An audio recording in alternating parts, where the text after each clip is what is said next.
Je suis Agnès Poplin, je suis porte-parole du collectif pour un autre Roland-Garros et je suis administratrice de France Nature Environnement.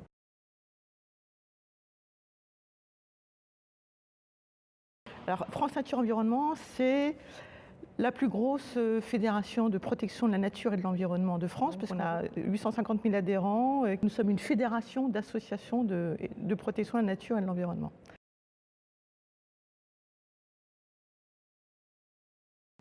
Avec beaucoup d'amertume mais beaucoup de regrets, j'ai un immense sentiment de gâchis. Roland-Garros est dans le bois de Boulogne, le jardin botanique des Serres d'Auteuil, qui fait partie du bois de Boulogne, est donc monument naturel classé, un espace inconstructible à la base, et en même temps qui est un patrimoine historique.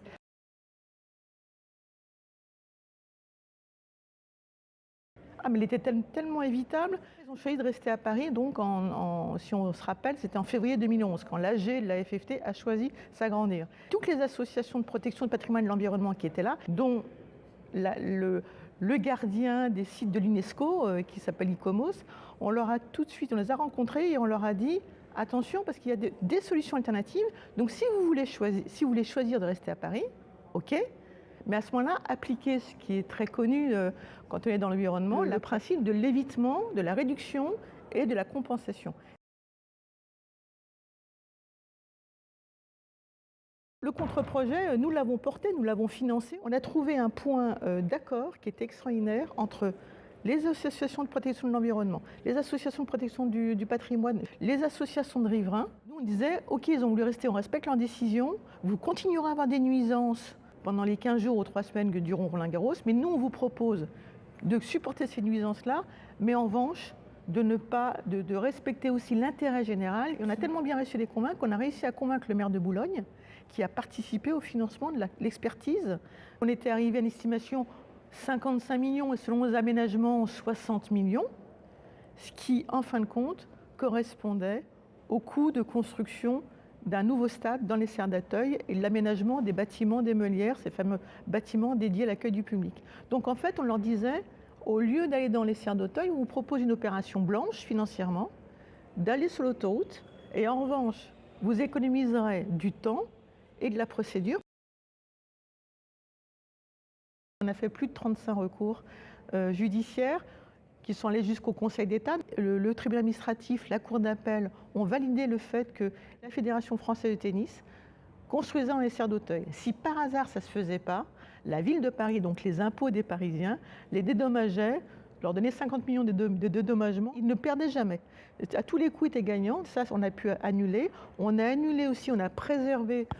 Ça, nous sommes très contents, c'est une grande victoire. Les grandes serres de Formigé, qui était le palmarium, où on devait faire des espaces de réception pour la FFT, c'était fou, et le parterre central, donc la pelouse du jardin à la française, transformée en zone de pique-nique de luxe pour les spectateurs de Roland-Garros.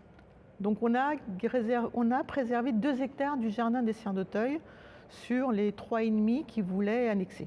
Le jardin des Serres d'Auteuil ne fait que 6 hectares.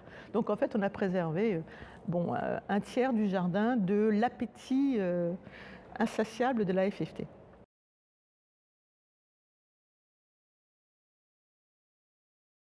On n'est pas d'accord avec Madame Hidalgo, ce n'est pas en artificialisant le sol, les quelques sols verts de jardins et d'espaces publics qui restent dans notre ville, qu'on va contribuer à l'absence de réchauffement climatique. Quand il fait extrêmement chaud comme en mois d'août et que ça peut être extrêmement délétère pour la santé, notamment pour les personnes âgées, les arbres, le sol de pleine terre, ce qui n'est pas construit, artificialisé, garde l'humidité et sert de refroidisseur, donc de climatiseur la nuit pour les espaces urbains.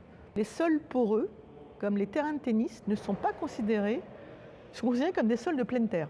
Parce essayer de faire pousser quelque chose sur un terrain de tennis, même en terre battue, je crois que ça sera très compliqué, mais on les considère comme des sols de pleine terre parce qu'ils laissent passer, ils sont poreux, donc la pluie peut pénétrer le sol de terre battue.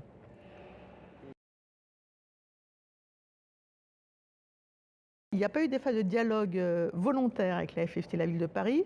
Depuis février 2010, quand il a émergé ce projet sous le précédent maire Bertrand Delanoë et avec Madame Hidalgo qui était déjà adjointe à l'urbanisme, on a essayé de le rencontrer et on a toujours trouvé porte close. L'AFFT nous a rencontrés une fois en disant « Ne vous en faites pas, on restera sûrement pas à Paris, donc pas d'inquiétude ». Jusqu'au moment où ils ont choisi. Et il y a eu une concertation forcée, obtenue en fin de compte, par la décision de la Commission nationale du débat public, qui est d'organiser une concertation garantie qui s'est déroulée de octobre 2011 à mars 2012, mais avec un mensonge complet sur le coût du projet, parce qu'il parlait de 273 millions, maintenant on est à 340 ou à 400 millions d'euros, et des non-dits sur les futurs immeubles qu'ils construisent et qui maintenant sont le village, le bâtiment d'accueil de l'organisation du tournoi, enfin des immeubles de 4 étages dans un espace réputé inconstructible. Ah mais ça c'est clair que sur Roland-Garros, ils font du miel. Donc comme ils mettent des ruches, et donc ils vous sortent un miel Roland-Garros. Donc ça, si vous voulez, ça s'appelle du greenwashing. Je vous dis rendez-vous dans 10 ans, puisque je pense que l'AFFT dira qu'elle se trouve encore à l'étroit. Je vous fiche mon billet qu'on pourra couvrir l'autoroute.